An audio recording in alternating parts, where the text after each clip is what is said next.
Normal temperature pressure पर यदि कोई पदार्थ द्रव अवस्था में है, ठीक ना, द्रव या ठोस द्रव अवस्था में है और उसको हम क्या करें, गैस अवस्था में बदलें, जैसे जल हो गया, ठीक ना, या कोई पदार्थ हो गया, नॉर्मल टेम्परेचर प्रेशर पर हम उसको किस में बदलें, गैस अवस्था में बदलें, तो उसको गैस ना करके हम क्या कहते हैं, वाष्प कहते हैं। और जो नॉर्मल टेम्परेचर प्रेशर पर गैस अवस्था में रहती है उसको हम क्या कहेंगे, गैस ही कहेंगे, ठीक है ना। नॉर्मल टेम्परेचर प्रेशर पर जो पदार्थ गैस अवस्था में है उसे हम गैस कहेंगे, लेकिन नॉर्मल टेम्परेचर प्रेशर पर जो द्रव अवस्था में है लेकिन उसको गर्म कर दें तो किसमें बदल जाए, वाष्प में, यानी गैस में बदल जाए, तो गैस को, उसको गैस ना कह करके क्या कहेंगे, वाष्प कहेंगे। और भाप क्या है, स्पेशल द्रव की वाष्प को भाप कहते हैं, ठीक ना, स्पेशल रूप से द्रव जल की, ठीक ना, जो जल का वाष्प होता है, जल का जो गैस, जल का गैसीय रूप जो होता है उसे हम क्या कहते हैं, भाप कहते हैं। और किसी द्रव का अगर गैसीय रूप रहेगा उसे क्या कहेंगे, वाष्प कहेंगे, लेकिन जल का स्पेशल रहेगा उसे क्या कहेंगे, भाप कहेंगे। और गैस तो नॉर्मल टेम्परेचर प्रेशर पर जो गैस है वो गैस है, ठीक ना। तो गुप्त ऊष्मा बता दिए थे। कैलोरीमिति का सिद्धांत क्या है कि ऊष्मा का प्रवाह उच्च ताप से निम्न ताप की ओर होता है, ली गई ऊष्मा बराबर दी गई ऊष्मा होता है। और प्रावस्था आरेख बताए थे, प्रावस्था आरेख ऐसा आरेख है जो ताप और दाब के बीच में खींचा जाता है, और प्रावस्था आरेख पर एक ऐसा बिंदु होता है जिस पर कोई पदार्थ ठोस द्रव गैस तीनों अवस्था में रहता है, रह सकता है, तो उस बिंदु को क्या कहते हैं, त्रिक बिंदु कहते हैं। और उसके बाद यहाँ तक हम बता दिए थे। अब उसके बाद हेडिंग डालना, परम शून्य ताप, परम शून्य ताप,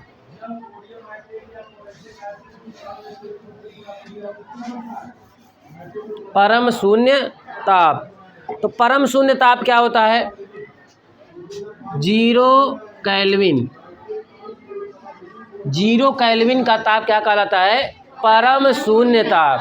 क्यों कहते हैं, इससे कम का ताप संभव नहीं है, ठीक है ना, इससे कम का ताप संभव नहीं, यानी इससे कम कोई चीज़ ठंडी नहीं हो सकती है। कितना पर, 0 केल्विन, या 0 केल्विन को और क्या कह सकते हैं, 273.15 डिग्री सेल्सियस, यानी माइनस, ठीक है ना, माइनस 273.15 डिग्री सेल्सियस से कम टेम्परेचर संभव नहीं है, या 0 केल्विन से कम टेम्परेचर, कहाँ पे केल्विन, ये सेल्सियस ही रहेगा और ये केल्विन ही रहेगा। देखो 0 डिग्री सेल्सियस पे क्या होता है, 273.15 केल्विन 0 डिग्री सेल्सियस पे ना, तो माइनस 273 जब रहेगा तब तो ये 0 पे पहुंचेगा। नहीं समझ में आ रही बात, आपके पास 0 केल्विन है तो C + 273 = क्या होता है, K। अब आपके पास क्या है, 0 केल्विन है, किस में बदलना है, सेल्सियस में बदलना है, C में बदलना है, तो C + 273 बराबर क्या हो जाएगा, 0। तो C = क्या हो जाएगा, इधर हो जाएगा -273 क्या डिग्री सेल्सियस, है ना। अब समझ में आ गया, ठीक है ना। तो परम शून्य ताप क्या होता है, 0 केल्विन या -273.15 डिग्री सेल्सियस क्या होता है, परम शून्य ताप होता है, लिख लो। इससे कम का ताप संभव नहीं है। तो 0 केल्विन ताप को परम शून्य ताप कहते हैं, 0 केल्विन ताप को परम शून्य ताप कहते हैं, या न्यूनतम संभव, खुश रहो खुश रहो, बहुत दिन बाद आज बर्थडे मिला। इधर नहीं बर्थडे तुम लोग, आकाश से लैंड किए हो क्या तुम लोग डायरेक्ट, हैं? उस दिन तो बर्थडे मनाया, अवतरित हो तुम लोग। हाँ, जैसे भगवान का अवतार होता है ना, जन्म नहीं। तो क्या लिखे आप लोग, हाँ, कहते हैं यह न्यूनतम संभव ताप है, यह न्यूनतम संभव ताप है, डिग्री सेल्सियस में इसका मान, डिग्री सेल्सियस में इसका मान -273.15 डिग्री सेल्सियस होता है,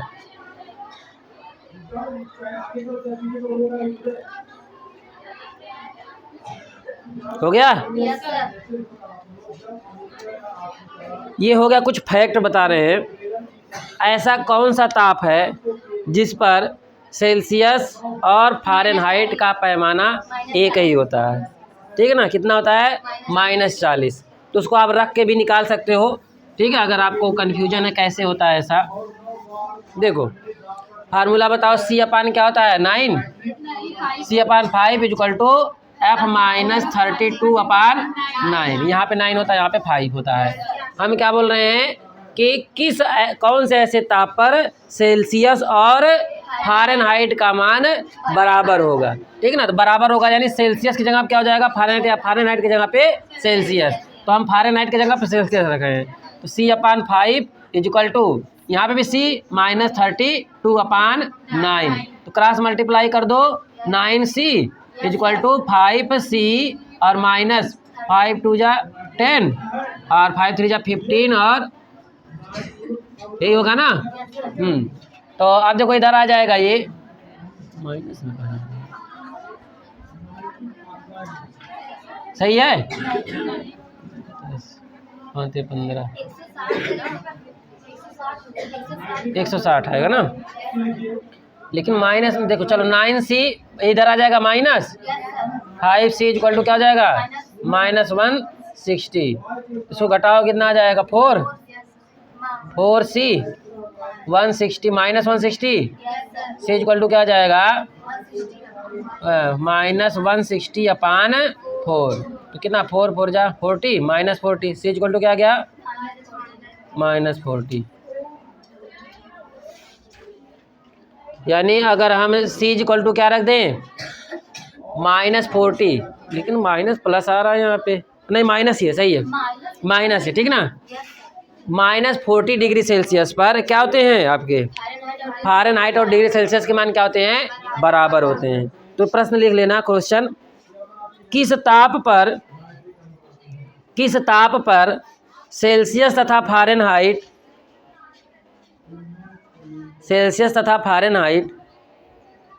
तापमापियों का पाठ्यांक एक समान होता है? लिख डालो इसको।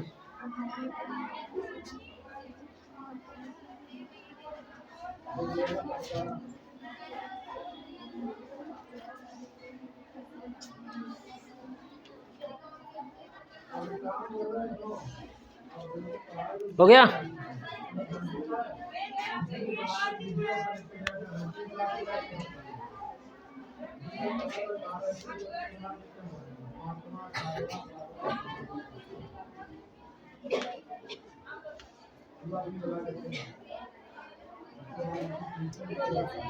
हेडिंग डालना तापीय साम्य। तापीय साम्य हो गया हेडिंग। देखो तापीय साम्य क्या है? जैसे हमारे पास दो वस्तु है, ठीक, अब इन दोनों को एक दूसरे के पास रख दिए और उष्मा का कोई प्रवाह ना हो, ना तो इसमें से उष्मा इसमें जाए, ना तो इसमें से उष्मा इसमें जाए, तो ऐसी अवस्था को हम कहते हैं, ये दोनों कैसे? तापीय साम्य अवस्था में है। क्या कहेंगे? तापीय साम्य अवस्था में। अब बताओ तापीय साम्य अवस्था कब संभव हो सकती है? जब दोनों के ताप क्या रहेंगे? बराबर रहेंगे। अगर ताप कम अधिक रहेगा तो उष्मा का प्रवाह होगा ना। तो तापीय साम्य में क्या होता है? दोनों वस्तुओं का ताप क्या होता है? बराबर होता है और उष्मा एक दूसरे में प्रवाहित नहीं होती है। तो इस अवस्था को क्या कहते हैं? तापीय साम्य। क्या कहते हैं? तापीय साम्य कहते हैं। तो लिख लो, हेडिंग डालो, तापीय साम्य। जब दो वस्तुओं को संपर्क में रखने से उनके बीच उष्मा का आदान प्रदान ना हो,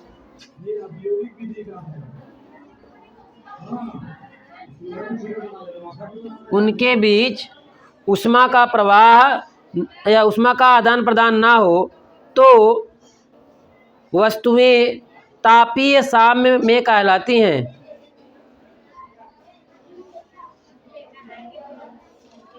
हो गया। अब उस लाइन को छोड़ के लिखना, तापीय साम्य की स्थिति में, तापीय साम्य की स्थिति में दोनों वस्तुओं का ताप क्या रहता है? बराबर रहता है।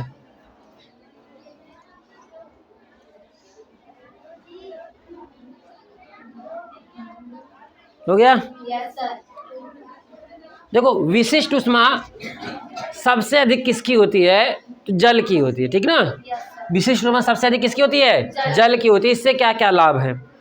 देखो आप लोग नहाने के लिए इस समय ठंडी का मौसम आ रहा है, सोचते हो कि गर्मा गर्म पानी मिल जाए, ठीक है ना?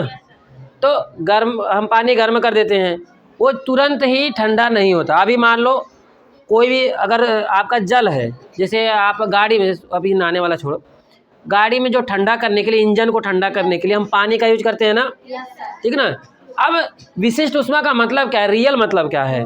जैसे विशिष्ट ऊष्मा क्या है कि अगर किसी वस्तु का विशिष्ट ऊष्मा बहुत अधिक है, यानी कि वो ऊष्मा को बहुत देर तक पकड़ के रखेगा, ठीक है ना? वो अपने अंदर ऊष्मा को बहुत देर तक पकड़ के रखेगा, उसको बाहर नहीं जाने देगा। यानी बहुत धीमे धीमे वो गर्म होगा और बहुत धीमे धीमे ही वो ठंडा होगा। समझ में आ रही बात ना? यानी बहुत जल्दी गर्म नहीं, ना तो बहुत जल्दी ठंडा होगा। इसका मतलब क्या रहेगा? उसकी विशिष्ट ऊष्मा क्या रहेगी? वो उतनी अधिक रहेगी। अब जैसे हम ठंडा पानी डाल दिए, इंजन को ठंडा करने के लिए हम उसका रेडिएटर होता है एक, उसमें पानी डाल देते हैं। अब पानी डाल दिए तो वो क्या होता है कि जितना जल्दी गर्म नहीं होता है, तो उतना जल्दी गर्म नहीं होता है, तो पूरे इंजन को क्या करता है? वो ठंडा करके रखता है, और जब तक गर्म होता है फिर वाष्प बन के ऊपर चला जाता है और फिर हम ठंडा पानी उसमें डाल देते हैं। समझ में आई बात ना?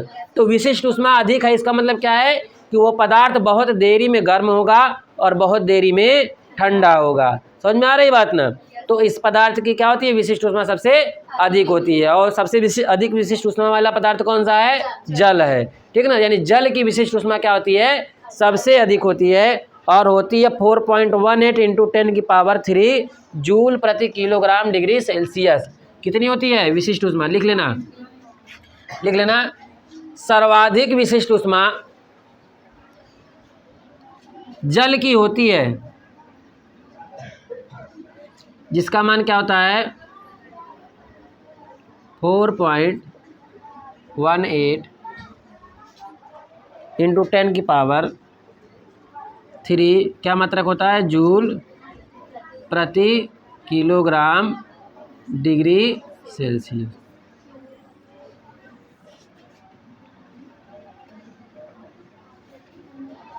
ठीक है ना? तो जल की विशिष्ट ऊष्मा सबसे अधिक होती है, और कितनी होती है? 4.18 × 10⁻³ जूल प्रति किलोग्राम डिग्री सेल्सियस होती है। अब उसके बाद एक और है, जल के क्वथनांक पर दाब का क्या प्रभाव पड़ता है? हेडिंग डाल, क्वेश्चन टाइप लिख लो, जल के क्वथनांक पर दाब का क्या प्रभाव पड़ता है?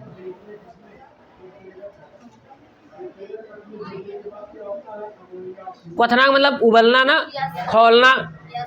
तो आप एक खुले बर्तन में दाल पकाओ और एक कुकर में दाल पकाओ, और दोनों को एक समान रूप से गर्म करो, कौन जल्दी पकेगा?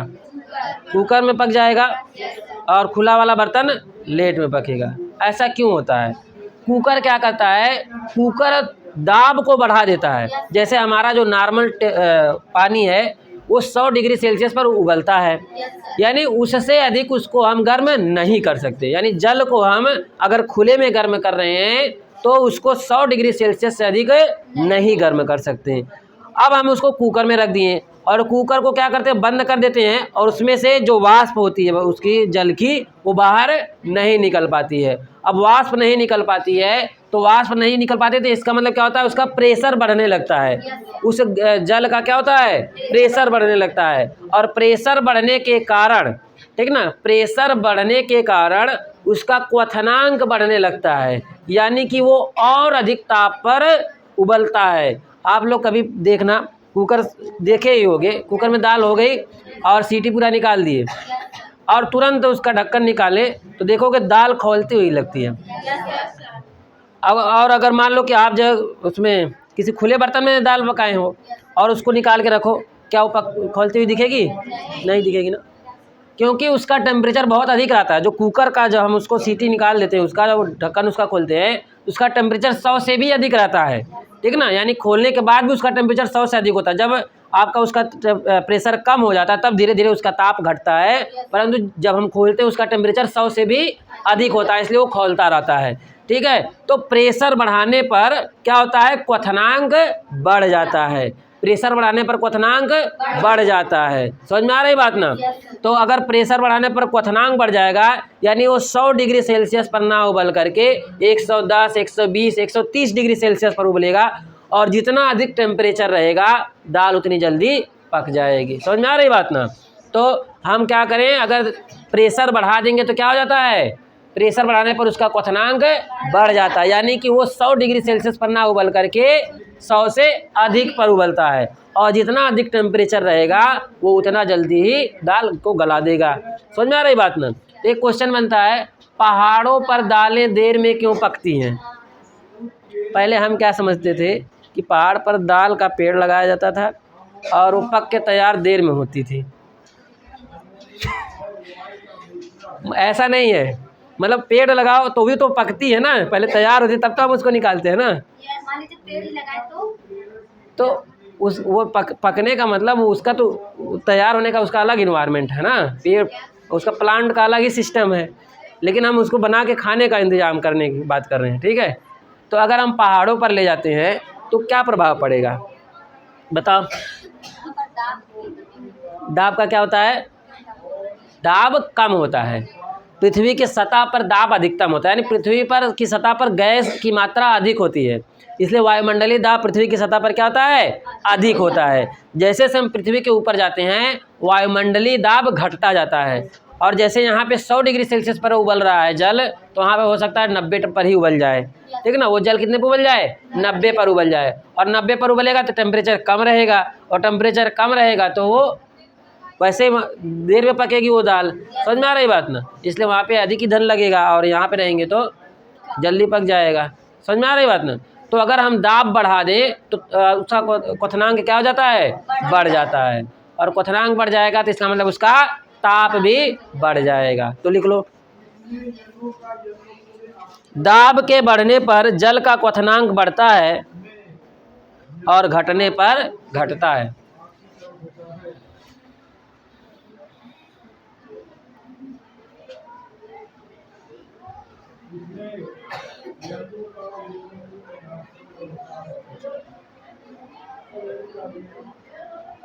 हो गया? एक और सवाल ऐसा बनता है कि पहाड़ों पर चढ़ने से नाक से खून आने लगता है।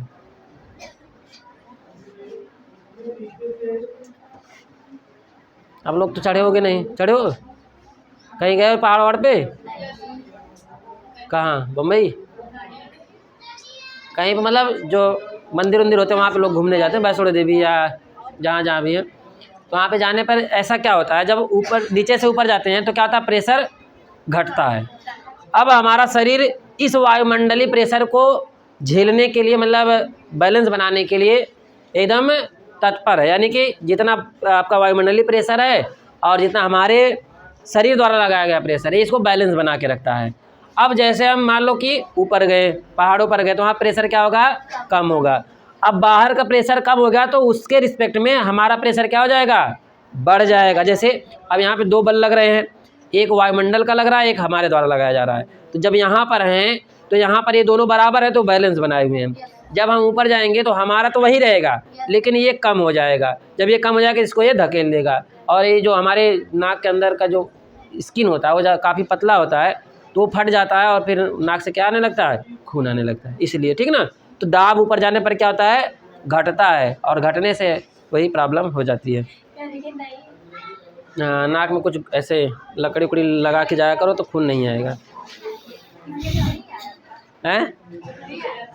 अरे इतना जाने पर थोड़ी ना, बहुत ज़्यादा ऊंचाई से एवरेस्ट पे जाओ एवरेस्ट पे तो पता चल जाएगा। चलो, ऐसा नहीं है जैसे कोई जिसका शरीर मजबूत है, बैलेंस सही है, उसका ज़्यादा प्रॉब्लम नहीं होगा उसको। क्यों? कहीं जाते ही हैं लोग एवरेस्ट पे, क्यों नहीं जाते ही है ना लोग। तो तो उस हिसाब से अपनी शरीर को बनाओ तब जाओ। और उसके बाद नोट पॉइंट में लिख लेना, 4 डिग्री सेल्सियस पर जल का घनत्व सबसे अधिक होता है। 4 डिग्री सेल्सियस पर जल का घनत्व सबसे अधिक होता है। बताओ, बर्फ जो है, बर्फ पानी में डाले तो पानी में तैरता है ना? क्यों तैरता है?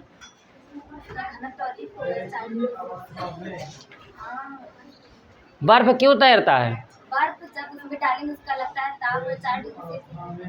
बर्फ का घनत्व कम होता है, ठीक ना? बर्फ का घनत्व कम होता है जल से, इसलिए क्या होता है, वो तैरता है। अगर अधिक रहता तो वो नीचे बैठ जाता है, ठीक है ना? और दूसरा लिख लेना, द्रव में अशुद्धि मिलाने से क्वथनांक बढ़ जाता है। द्रव में अशुद्धि मिलाने से क्वथनांक बढ़ जाता है। अब एक और दाल का उदाहरण बता रहे हैं। कहते हैं ना कि दाल में नमक पहले डाल दो तब दाल जल्दी पक जाएगी, ऐसा कहते हैं ना? अब दाल में नमक डाल दिए तो क्या हो गया, उसमें अशुद्धि हो गई, नमक की क्या हो गई, एक अशुद्धि हो गई। अब उससे क्या हो गया, उसका क्वथनांक बढ़ गया, और क्वथनांक बढ़ गया तो दाल पक जाएगी। और घर वाले क्या कहेंगे, नमक जो होता है ना उसको काट काट के गला देता है। ऐसा होता है? ऐसा नहीं है, कुछ प्रभाव पड़ता है, लेकिन उसका दोनों का प्रभाव पड़ता है, ठीक है ना? तो नमक मिलाने से क्या होता है, उसका 100 से 102 4 डिग्री सेल्सियस हो जाएगा, तब भी उसका क्या हो सकता है, वो मतलब अधिक गलाएगा उसको। तो ये चैप्टर ख़त्म हो चुका है।